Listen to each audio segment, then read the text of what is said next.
اے زندگی اب ختم ہی کر دے یہ امتحانوں کا سلسلہ، انسان ہوں میں، مجھے بھی تکلیف ہوتی ہے۔ زبردستی کسی پر مسلط ہونے سے بہتر ہے کہ اپنی ذات کے ٹکڑے اٹھائیں اور الگ ہو جائیں۔ کچھ اذیتوں کے بھی ذات الفاظ نہیں کر سکتے۔ کسی انسان کا مکمل خاموش ہو جانا چیخ کر رونے کے برابر ہے۔ بدلنا کون چاہتا ہے، مجبور کر دیتے ہیں لوگ۔ جو سہنا سیکھ جائے وہ کہنا چھوڑ دیتی ہیں۔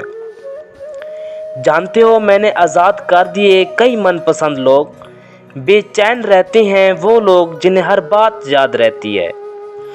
پرکھا سب نے مگر سمجھا کسی نے نہیں۔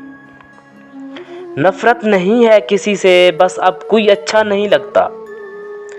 غور و فکر کرو اور خود کو مکمل بنانے کی کوشش کرو تاکہ دوسروں کا کمال تمہیں غمگین نہ کرے۔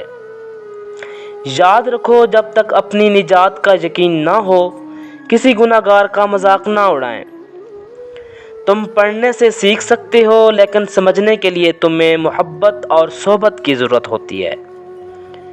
انسان کا دل اور نظر قابو میں نہ ہو تو وسوسے پیدا ہوتے ہیں۔